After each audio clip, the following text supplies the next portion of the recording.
कर दिखाओ कुछ ऐसा कि दुनिया करना चाहे आपके जैसा। मैं हूँ सुशील बजरंग, ये मेरा संस्कृत का भाग 3 चैप्टर है। और आज का जो दिन है वो चेहरे से दिख ही रहा होगा आज का कौन सा दिन है। तो इस उपलक्ष्य में भैया मैं आपको और आपके पूरे परिवार को हैप्पी होली ढेर सारी शुभकामनाएं करता हूँ। फिर अपने चैप्टर पे हम चलते हैं। इसके पहले हम आपको बता चुके हैं कि हमारे त्रिमुनि कौन है। एक पाणिनि है, एक कात्यायन है, एक हमारे पतंजलि हैं। तो हम पाणिनि के बारे में पढ़ चुके हैं, तो आज हम कात्यायन के बारे में पढ़ते हैं। दूसरे जो त्रिमुनि है कात्यायन।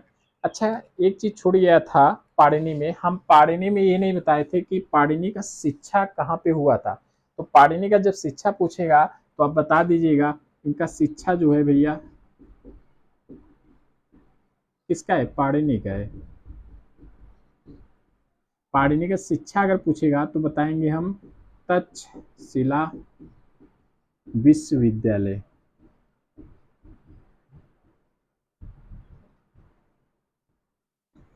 तक्षशिला विश्वविद्यालय में बताएंगे। और इनका एक रचना है जाम्बवती विजयम विश्वविद्यालय है, लास्ट में नहीं दिख रहा होगा। तक्षशिला विश्वविद्यालय जाम्बवती विजयम इनका रचना है। ठीक है, आइए हम ध्यान देते हैं कात्यायन के बारे में। कात्यायन का अपर नाम पूछेगा तो हम क्या बताएंगे। कात्यायन का अपर नाम वरुचि बताएंगे। अपर नाम का कहने का ये मतलब है इनका दूसरा नाम क्या है और किस नाम से जाने जाते हैं। तो हम बताएंगे कि कात्यायन का अपर नाम वररुचि है। और क्या बताया जा रहा है, वार्तिककार कौन है। तो हमें पता है भाई, पहले ही हम बता चुके हैं वार्तिककार कौन है, रचनाकार कौन है, तो सॉरी सूत्रकार कौन है, तो ये सब बता चुके हैं। तो वार्तिककार पूछेगा हम बताएंगे कात्यायन है। कौन है, कात्यायन है। या हमसे पूछेगा वार्तिककार कौन लिखा है तो हम बताएंगे कात्यायन ने लिखा है। स्वर्गारोहण के लेखक कौन है, हम किसको बताएंगे, कात्यायन को बताएंगे।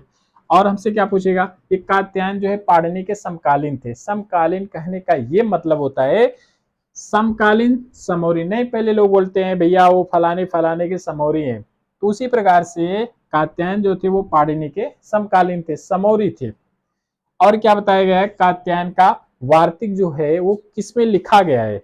तो कात्यायन का वार्तिक हमारा गद्य और पद्य में लिखा गया है। ये इंपॉर्टेंट है, इसको आप थोड़ा सा ध्यान से देख के पढ़िएगा या अपने माइंड में इसको सेट कर लीजिएगा। कात्यायन का जो वार्तिक है वो गद्य और पद्य दोनों में लिखा गया है। ठीक है, आगे बढ़ते हैं। अब हम पढ़ाएंगे आपको पतंजलि के बारे में।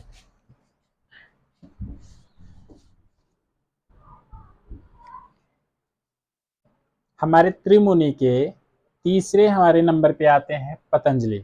आइए हम पतंजलि के बारे में चर्चा पर चर्चा करते हैं।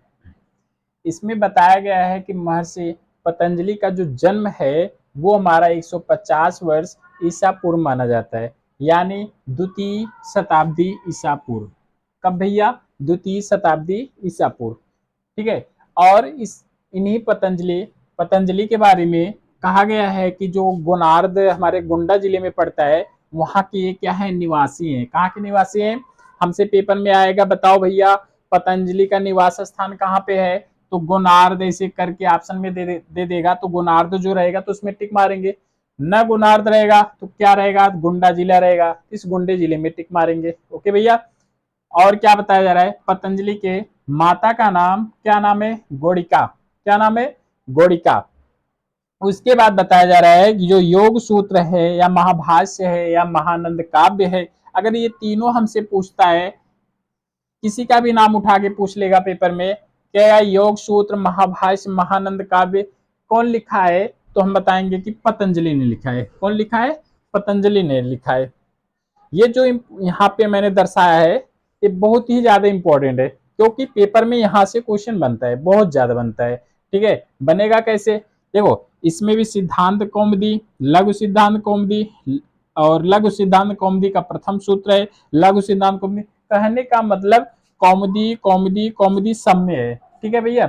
अच्छा, जब कौमुदी सम्य है ऑप्शन में कैसे बनाता है, सिद्धांत कौमुदी के लेखक कौन है, तो हम बताएंगे कि भट्टोजी दीक्षित हैं। कौन है भैया, भट्टोजी दीक्षित हैं। और क्या बताएगा हमें, लघु सिद्धांत कौमुदी के लेखक पूछेगा तब बताएंगे वरद राजाचार्य। अंतर क्या है, इसमें सिर्फ सिद्धांत कौमुदी पूछा था इसमें क्या है, सिद्धांत के आगे लघु लगा दिया है। तो ठीक है, ऐसे हम पकड़ेंगे, सिद्धांत कौमुदी पूछेगा तो भट्टो दीक्षित बताएंगे, और लघु सिद्धांत पूछेगा तब बताएंगे कि हम वरदराजाचार्य। इसमें एक ये चीज समझना है, लघु, ये जो लघु है इसी में क्या जोड़ देगा, इसी में जोड़ देगा सार सिद्धांत कौमुदी के लेखक कौन है। सार सिद्धांत कौमुदी का पूछेगा तब भी बताएंगे वरदराजाचार्य, या तो इसी सार के जगह पे हमसे पूछ लेगा मध्य सिद्धांत कौमुदी के लेखक कौन है, तब भी बताएंगे वरदराजाचार्य। बात आई समझ में। देखो, लघु सिद्धांत हो, सार सिद्धांत हो, मध्य सिद्धांत हो, कोई भी ऐसे करके पूछेगा हम बताएंगे वरदराजाचार्य। बात आई समझ में। आगे का जो पॉइंट है, लघु सिद्धांत कौमुदी का प्रथम सूत्र पूछेगा, तो प्रथम सूत्र पूछेगा तो हम बताएंगे हलंत्यम होता है। क्या होता है, हलंत्यम होता है। फिर उसके बाद लघु सिद्धांत कौमुदी का अंतिम सूत्र पूछेगा तो हम बताएंगे यू नास्ती है। क्या नाम, क्या है भैया, यू नास्ती है। बात आई समझ में। अच्छा, ये मेरे पॉइंट यहीं पे समाप्त होते हैं। इसके आगे का जो पार्ट है वो बहुत ही ज्यादा इंपॉर्टेंट है। इंपॉर्टेंट क्या है, उसमें हम आपको पढ़ाएंगे महेश्वर सूत्र, क्योंकि महेश्वर सूत्र से ही सारे व्याकरण समझाए गए या बताए गए। ठीक है, उसको आपको छोड़ना नहीं है, उसको मैं मजे से पढ़ाऊंगा, अच्छे से पढ़ाऊंगा, हंसते गाते पढ़ाऊंगा। ठीक है, फिर मिलते हैं नेक्स्ट वीडियो में, तब तक के लिए नमस्कार।